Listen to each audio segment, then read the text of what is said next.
Le ministère de l'Environnement et Développement durable par ses structures, la Direction d'inventaire et aménagement forestier et la Direction du développement durable avec l'appui de l'USAID, CARPS, US Forest, IP et OSFAC ont organisé un atelier technique sur l'évaluation du système national de surveillance des forêts et l'élaboration d'une feuille de route en vue de son opérationnalisation du lundi 31 octobre au vendredi 4 novembre 2022 à Béatrice Hôtel. À l'ouverture, Vedastin Kossa, chef du bureau de la DIAF, a adressé une allocution au nom du secrétaire général empêché. La République démocratique du Congo, engagée au processus RED+, depuis 2009, s'est dotée d'un système national de surveillance des forêts, capable de mesurer l'état et l'évolution des ressources forestières et de répondre aux exigences de la Convention cadre des Nations Unies sur le changement climatique pour la mise en œuvre du mécanisme de réduction des émissions provenant de la déforestation et de la dégradation des forêts associées à la gestion durable des forêts, la conservation et l'amélioration des stocks de carbone forestier. Le gouvernement de la RDC a validé sa stratégie cadre RED+, au niveau national. La stratégie RED+, engage la gestion et l'utilisation durable des terres pour s'attaquer de manière globale aux différents moteurs de déforestation et stabiliser le couvert forestier tout en stimulant la croissance économique, en augmentant les revenus et en améliorant les conditions de vie des populations, notamment les plus pauvres et les plus vulnérables.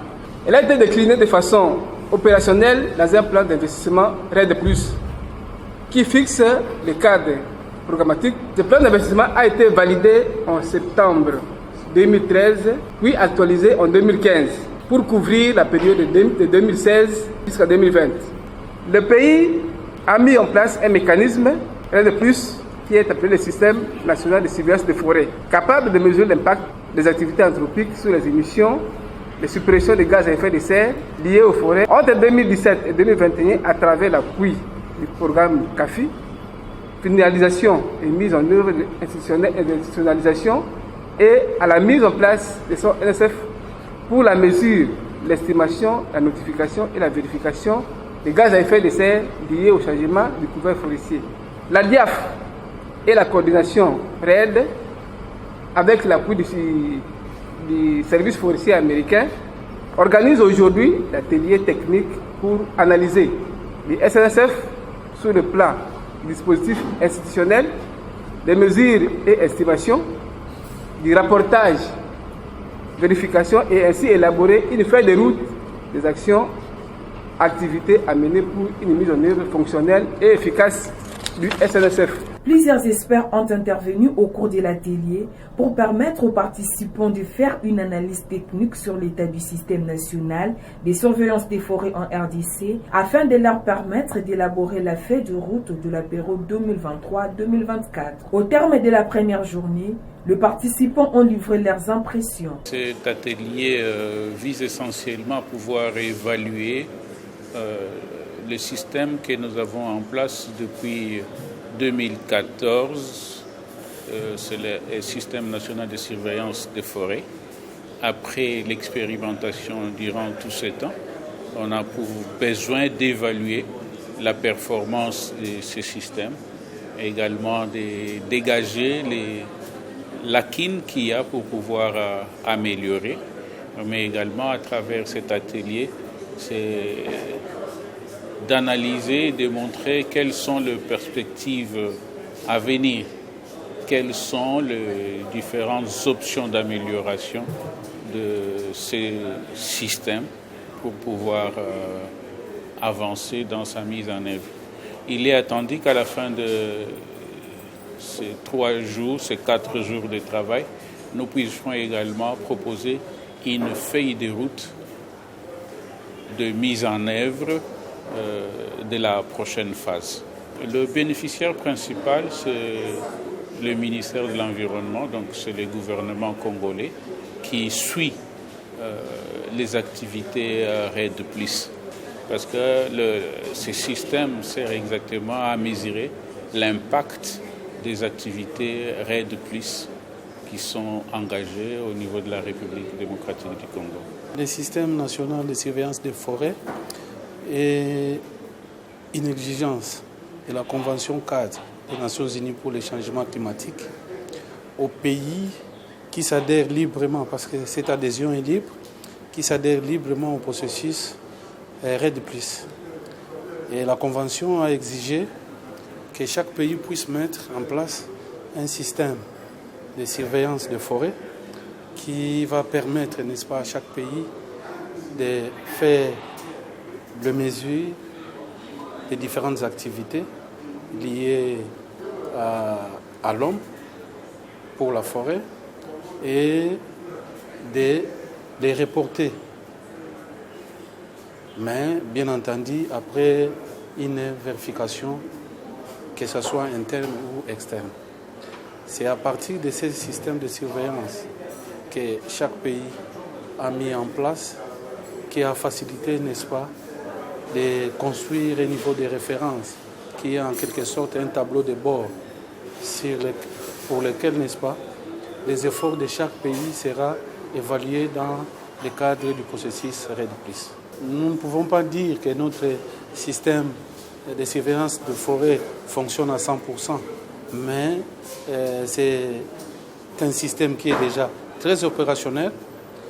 Ce système nous a permis, n'est-ce pas, de construire notre niveau de référence qu'on a soumis à la CNIC depuis 2018. Donc là, nous sommes déjà, par rapport à ce niveau de référence qui a été approuvé par la Convention cadre des Nations Unies. Donc là, nous sommes déjà dans la période comptable où on peut déjà évaluer nos efforts dans les domaines. Donc, au jour d'aujourd'hui, nous pouvons confirmer que la RDC possède un système de surveillance national de forêt qui est opérationnel. Bien entendu, des petites difficultés ne manquent pas, mais le système est bel et bien opérationnel. Pour les taux annuels de déforestation, aujourd'hui, le taux de déforestation est de 0,16%. Comme vous le savez, le bassin du Congo, on l'a toujours dit, c'est le deuxième massif forestier du monde. Mais depuis quelque temps, certains experts disent même que ce bassin est devenu le premier qui a supplanté l'Amazonie. Vu ce qui s'est passé au niveau de l'Amazonie, le bassin du Congo est en train de prendre la première place au niveau mondial. Mais ce bassin joue un grand rôle dans l'équilibre du climat mondial, particulièrement dans le cadre de la séquestration du carbone. Ce qui fait qu'il faut assurer un bon monitoring, un bon suivi de ce bassin du Congo. En fait, l'évolution de ce bassin est due essentiellement à la déforestation, à la dégradation. Ce qui fait que dans le cadre des accords internationaux, il a été décidé qu'il fallait mettre en place un système de suivi de ces forêts pour pouvoir évaluer tout ce qui se passe à l'intérieur de ces forêts. C'est la raison d'être du système national de suivi des forêts mis en place par la RDC. Ce suivi qui est composé essentiellement de 3 composantes, notamment le système de suivi national des forêts. Il y a aussi l'inventaire national, le système FN, mais aussi il y a le système d'inventaire des gaz à effet de serre. Tout ce système-là a déjà commencé à fonctionner depuis quelque temps, mais on est à un moment où il faut l'évaluer, parce qu'on sait qu'il fonctionne, mais il faut peut-être faire une évaluation pour connaître les performances du système, mais aussi pouvoir détecter les gaps. S'il y a des gaps, essayer de redresser la situation pour que ce système soit beaucoup plus performant. C'est dans ce cadre-là que le gouvernement américain, à travers l'US Forest Service, dans le cadre du programme CARPE, c'est un programme de l'USAID, et aussi à travers ses partenaires, notamment OSFAC, nous, Observatoire satellitaire des forêts d'Afrique centrale, nous intervenons pour appuyer les États à bien mettre en place ce système. Et c'est la raison d'être de cet atelier-là qui est en train de se faire. Et je pense qu'au sortir de cet atelier, on va arriver à des résultats qui vont nous permettre qui vont nous permettre de connaître les gaps, mais aussi les performances, et pour pouvoir améliorer le système. Rappelons que c'est pour répondre aux critères de la Convention cadre des Nations Unies sur le changement climatique que le pays souhaitant participer au mécanisme REDD+, qu'il mette en place ce système national de surveillance des forêts.